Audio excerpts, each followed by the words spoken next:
दोस्तों जरा अपने मोबाइल को एक बार अपने हाथ में उठाओ और सोचो, जिस मोबाइल के बिना आज आपका एक दिन भी नहीं चलता, जिससे आप अपने बच्चों से बात करते हो, बैंक का काम करते हो, यूपीआई से पैसे भेजते हो, सरकारी योजनाओं की जानकारी लेते हो, व्हाट्सएप चलाते हो, यूट्यूब देखते हो।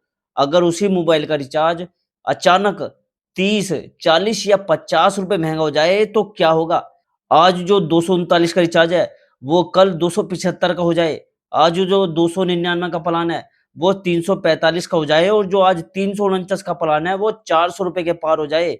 और अगर आपके घर में 4 मोबाइल है, तो हर महीने 150 से 250 रुपए तक का ज़्यादा खर्च बढ़ने वाला है। साल भर में 2000 से 3000 रुपए तक का एक्स्ट्रा बोझ बढ़ने वाला है। यानी बिना कोई नई सुविधा मिले, बिना ज़्यादा डेटा मिले, सिर्फ वही सेवा इस्तेमाल करने के लिए आपको अब ज़्यादा पैसे देने पड़ सकते हैं। और दोस्तों, अब ऐसी खबरें तेज़ी से सामने आ रही है कि देश की जो बड़ी टेलीकॉम कंपनियाँ हैं, जैसे जियो, एयरटेल, वोडाफ़ोन आइडिया, जल्द ही अपने मोबाइल जो रिचार्ज प्लान हैं, वो 10 से 15% तक महँगे कर सकती है। जी हाँ, अगर ये फैसला लागू हुआ, तो इसका असर देश के लगभग हर घर पर पड़ेगा। लेकिन सबसे बड़ा सवाल ये है, आखिर मोबाइल रिचार्ज महँगे क्यों होने वाले हैं? क्या सच में पेट्रोल, डीज़ल के दाम बढ़ने से मोबाइल रिचार्ज महँगा होता है? क्या जून महीने में बड़ा ऐलान हो सकता है? क्या आपके 199, 239 और जो 299 वाले प्लान हैं, वो खत्म हो सकते हैं? और सबसे ज़रूरी बात, अगर रिचार्ज महँगा हो जाए तो आम आदमी क्या करे? क्या कोई ऐसा तरीका है जिससे आप बढ़ती हुई कीमतों के बावजूद अपना खर्चा कम कर सको? तो दोस्तों, आज की इस वीडियो में मैं आपको यही समझाने वाला हूँ। वीडियो को देखो आखिर में मैं आपको 7 ऐसे ज़बरदस्त तरीके बताऊँगा, जिनसे आप रिचार्ज महँगा होने के बाद भी हर महीने अच्छी खासी बचत कर सकोगे। आपका ज़्यादा खर्चा नहीं होगा रिचार्ज पर। तो सबसे पहले ये समझो कि आखिर मोबाइल रिचार्ज महँगे होने की चर्चा क्यों तेज़ हो रही है? दोस्तों, पिछले कुछ समय से आपने देखा ही होगा, 2-3 दिन के अंदर इतनी महँगाई बढ़ गई है। पेट्रोल डीजल पर 2 से 3 रुपए महँगा हो गया है, सीएनजी 2 रुपए महँगी हो गई है और दूध के दाम भी बढ़ गए हैं, यानी हर चीज़ में महँगाई बढ़ती जा रही है। उसी उतार-चढ़ाव को देखते हुए रिचार्ज महँगे होने की चर्चा शुरू हो चुकी है।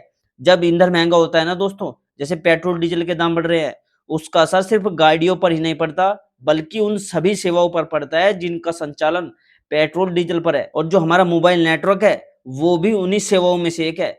बहुत से लोगों को लगता है कि मोबाइल कंपनियां सिर्फ एक बार टावर लगाती है और फिर आराम से पैसा कमाती रहती है।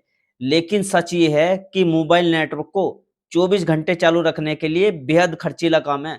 देश भर में लाखों मोबाइल टावर है, आपको पता ही होगा। इन टावरों को बिजली चाहिए, बैकअप के लिए डीजल चाहिए, मेंटेनेंस चाहिए, स्टाफ चाहिए, नई तकनीक जैसे 5G के लिए एक्स्ट्रा इन्वेस्टमेंट चाहिए। इन सब की लागत अब लगातार बढ़ रही है और यही वजह है कि कंपनियां अब टैरिफ बढ़ाने पर विचार कर रही है। दोस्तों, आपके मोबाइल में नेटवर्क तभी आता है जब आसपास जो मौजूद मोबाइल टावर है उससे सिग्नल मिलते हैं। और जो ये टावर होते हैं लगभग 24 घंटे काम करते हैं। अब देखो, 24 घंटे में कुछ बिजली भी आती है, लेकिन 24 घंटे बिजली नहीं आती। यदि बिजली चली गई तो टावर बंद नहीं हो सकता, ये भी आपको पता ही होगा। क्योंकि लाखों लोगों की कॉल जो इंटरनेट है वो बंद हो सकता है। इसलिए हर टावर में बैकअप सिस्टम होता है और बैकअप सिस्टम यानी इंजन जो होते हैं उन्हें चलाने के लिए पेट्रोल डीजल की आवश्यकता होती है। अब जैसे ही डीजल की कीमत बढ़ने का असर अब सीधे ऑपरेटिंग लागत पर भी पड़ेगा, क्योंकि मोबाइल कंपनियां अपनी जेब से तो देखो देगी नहीं पैसा, तो वह ग्राहकों से ही पैसा वसूल करेगी। रिपोर्ट्स के अनुसार जो मोबाइल टावर संचालन में बिजली और जो डीजल का खर्चा है वो काफी महत्वपूर्ण हिस्सा होता है। ग्रामीण क्षेत्रों में तो ये खर्चा और अधिक हो सकता है, क्योंकि गांवों में बिजली इतनी नहीं आती। ऐसे में टेलीकॉम कंपनियों को डीजल आधारित बैकअप पर भी निर्भर रहना पड़ता है। यदि डीजल महंगा होता है तो हजारों करोड़ रुपए का जो बोझ होता है वो कंपनियों पर ही पड़ता है। अब जो दोस्तों जो 5G नेटवर्क आया है, इसने कंपनियों का और खर्चा बढ़ा दिया है, क्योंकि 5G सेवा शुरू होने के बाद कंपनियों ने बड़े पैमाने पर इन्वेस्ट किया है। 5G जो टावर होते हैं और जो उसके उसमें जो उपकरण होते हैं वो बहुत महंगे होते हैं और उनकी रख-रखाव बहुत महंगा पड़ता है। कंपनी ने स्पेक्ट्रम खरीदने में भी भारी भरकम रकम खर्च की है। इसी लागत की भरपाई करने के लिए समय-समय पर प्लान की कीमतों में बदलाव करती रहती है कंपनियां। खबरों के अनुसार अगले महीने यानी जून में कंपनियां जो अपने रिचार्ज प्लान है वो कीमतों पर नए फैसले ले सकती है। हालांकि अभी तक कोई आधिकारिक घोषणा तो नहीं हुई है, लेकिन बाजार में ये चर्चा है कि टैरिफ में लगभग 10 से 15% तक की बढ़ोतरी की जा सकती है। 15% बढ़ोतरी का मतलब क्या है? मान लीजिए जो आपका प्लान 299 रुपए का है, वो 344 रुपए तक जा सकता है और जो 349 रुपए वाला प्लान है, वो 400 रुपए के करीब तक पहुँच सकता है। यानी हर महीने का खर्चा बढ़ जाएगा। और यदि घर में आप 4 लोग मोबाइल चलाते हो और प्रति व्यक्ति 299 का रिचार्ज होता है, अभी जो कुल खर्चा होगा वो 1196 रुपए के आस-पास होगा। जैसे ही 15% की बढ़ोतरी होगी, वो 1376 रुपए हो जाएगा। यानी लगभग हर महीने 200-300 रुपए अब एक्स्ट्रा जाएँगे। अब ये देखो कि किन-किन कंपनियों के प्लान महँगे हो सकते हैं। देखो, कंपनियाँ तो आपको पता ही है, मेन 3-4 ही कंपनियाँ हैं, जिसमें जियो हो गया, एयरटेल हो गया, वोडाफ़ोन आइडिया हो गया और जो बीएसएनएल हो गया। ये चारों कंपनियाँ अपने रिचार्ज प्लान बढ़ा सकती है। बीएसएनएल तो सरकारी कंपनी है, चलो उसकी तो कोई बात नहीं है। यदि निजी कंपनियाँ कीमत बढ़ाती है तो अधिकांश यूज़र प्रभावित होते हैं, क्योंकि ज़्यादातर जो लोग होते हैं वो प्राइवेट कंपनियों का ही सिम यूज़ करते हैं, जैसे जियो, एयरटेल और वी, ठीक है? देखो दोस्तों, जब ये कंपनियाँ रिचार्ज प्लान बढ़ाती है तो इसमें सरकार की मंजूरी ज़रूरी होती है। टेलीकॉम कंपनियाँ नॉर्मली अपने जो टैरिफ प्लान है वो बदल सकती है, लेकिन उन्हें नियामक प्रक्रियाओं और सूचना के नियमों का पालन करना पड़ता है। सरकार को सूचना देनी पड़ती है कि हम रिचार्ज प्लान महँगे कर रहे हैं, ताकि उपभोक्ताओं को पहले से जानकारी मिल सके। तो क्या अब सभी प्लान महँगे हो गए? ज़रूरी नहीं दोस्तों। संभव है कि जो कुछ लोकप्रिय प्लान्स हैं उनकी कीमत बढ़े, जबकि कुछ जो बेसिक प्लान है उसमें कम बदलाव हो। कई बार कंपनियां डेटा लिमिट या वैधता बदल कर भी प्रभाव करती है लोगों को। यानी जो 28 दिन का रिचार्ज मिल रहा था आपको, उसको 24 दिन कर देगी और जो 24 दिन की वैलिडिटी मिल रही थी उसे 20 दिन का कर देगी। यहाँ पर भी कंपनियां कटौती कर देती है। और जो इसका असर होता है किस पर पड़ता है? जो कम इनकम वाले परिवार है, छात्र है, बुजुर्ग है, 2 सिम रखने वाले लोग हैं और जो छोटा-मोटा बिज़नेस चलाते हैं, इन इन लोगों पर ज़्यादा असर पड़ता है जब कंपनियाँ रिचार्ज प्लान महँगे करती है। भारत में बहुत से लोग 2 सिम रखते हैं, एक कॉल के लिए रखते हैं, कुछ लोग दूसरा इंटरनेट के लिए यूज़ करते हैं। यदि दोनों नंबर चालू रखने हो तो कुल खर्चा और बढ़ जाता है। तो क्या दोस्तों रिचार्ज महँगा होना अब तय है? अभी जो ये न्यूज़ आई है, ये सिर्फ़ अभी अंतिम निर्णय नहीं है, अभी कोई सरकार की तरफ से या टेलीकॉम कंपनियों की तरफ से कोई फैसला नहीं आया है। कंपनियों की आधिकारिक घोषणा के बाद ही स्पष्ट पता चल जाएगा कि रिचार्ज प्लान महँगे होंगे या नहीं। अगर सर कंपनियाँ कीमत बढ़ाए तो अब क्या करें हम? देखो, सबसे पहले तो लंबी वैलिडिटी वाले जो प्लान है, वे रिचार्ज करो, क्योंकि जो लंबी रिचार्ज वाले प्लान होते हैं, उनमें छूट मिल जाती है। एक काम और करना है आपको, जो लोग कम डेटा यूज़ करते हैं, उनके लिए छोटा प्लान ले लो, सिर्फ़ कॉलिंग वाला यूज़ करना।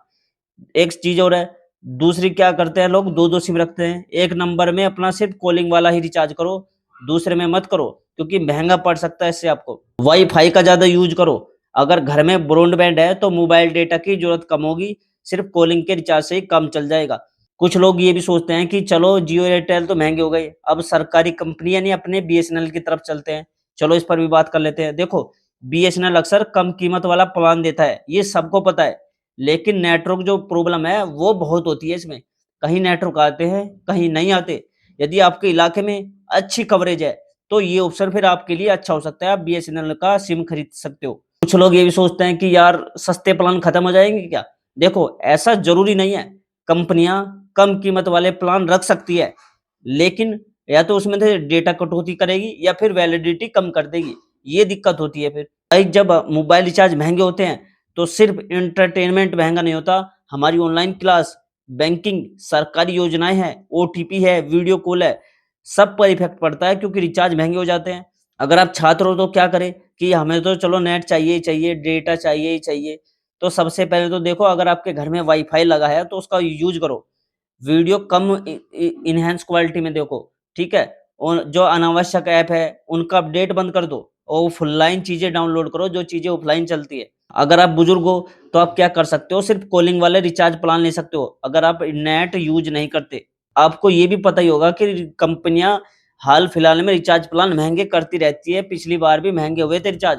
आमतौर पर कीमत बढ़ने के बाद कुछ समय तक फिर स्थिर रहती है और फिर बढ़ जाती है। दोस्तों, जो अभी तक मोबाइल रिचार्ज है वो 15% महँगे होने की कोई आधिकारिक पुष्टि नहीं हुई है, लेकिन ऐसी चर्चाएँ ज़रूर चल रही है अभी।